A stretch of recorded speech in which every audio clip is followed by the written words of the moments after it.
کہ نبی صلی اللہ علیہ وسلم کے حسن کا اور سرکار کے جسم اطہر کی پاکیزگی کا یہ عالم تھا کہ آپ کے جسم اطہر پر کبھی مکھی بھی نہیں بیٹھی.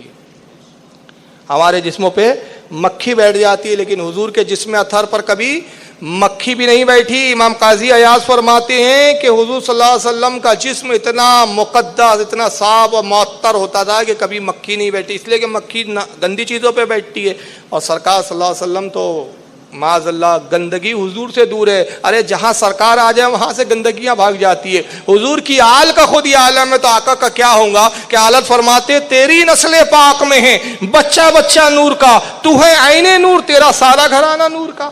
تو جن کا گھرانہ نورانی ہو وہ خود منبع نور ہے. امام قسطلانی رحمۃ اللہ علیہ قصیدہ لکھتے ہوئے بیان کرتے ہیں کہ حضور صلی اللہ علیہ وسلم کے جسم پہ کبھی مکھی نہیں بیٹھی دیکھی گئی، حالانکہ آپ بہت جسم اطہر کے اعتبار سے میٹھے تھے. یعنی آپ کی صفات جو تھی، آپ کی جو تھی مٹھاس تھی آپ میں. یعنی انسان کے جسم میں بھی ایک مزہ ہوتا ہے نا، کسی کا اگر آپ بدن چاٹے، بچے کو آپ پیار کرتے عام طور پہ دیکھا ہے تو کھارا پن ہوتا ہے ہمارے جسم میں پسینے کی وجہ سے، لیکن نبی پاک صلی اللہ علیہ وسلم کے جسم اطہر میں نمکین پنا نہیں تھا. امام قسطلانی فرماتے مٹھاس تھی مگر اس کے باوجود مکھی نہیں بیٹھتی تھی. اور حضور صلی اللہ علیہ وسلم کی بارگاہ میں مکھیاں حاضر ہوتی تھی. ایک مرتبہ ایک مکھی حاضر ہوئی اور حضور کے ارد گرد بھن بھنا رہی ہے. صحابہ نے سمجھا یہ بھن بھنا رہی ہے تو بھگانا چاہا تھا، آپ نے فرمایا نہیں، یہ مجھ پر درود و سلام بھیج رہی ہے. پھر آپ نے اس مکھی سے کچھ گفتگو کی اور کچھ الگ زبان میں. ظاہر ہے مکھیوں کی زبان اور ہماری زبان میں تو فرق ہے. صحابہ اس زبان کو نہیں سمجھ سکے.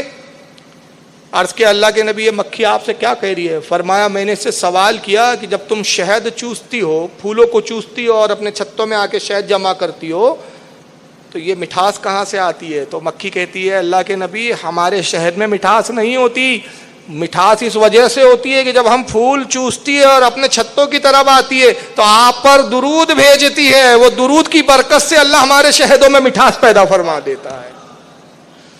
تو حضور کا ذکر سے مٹھاس آ جائے تو سرکار صلی اللہ علیہ وسلم کا ذکر جب اتنا میٹھا ہے تو حضور کی ذات کتنی میٹھی ہوں گی اور سرکار صلی اللہ علیہ وسلم کا سرافہ کتنا نمایاں ہوگا. اس شعر پہ بعد اختتام کے اعلیٰ حضرت کہتے ہیں سرور کہوں کہ مالک و مولا کہوں تجھے، باغ خلیل کا گل زیبا کہوں تجھے، تیرے تو وصف عیب تناہی سے ہے بری، حیراں ہوں میرے شاہ میں کیا کیا کہوں تجھے.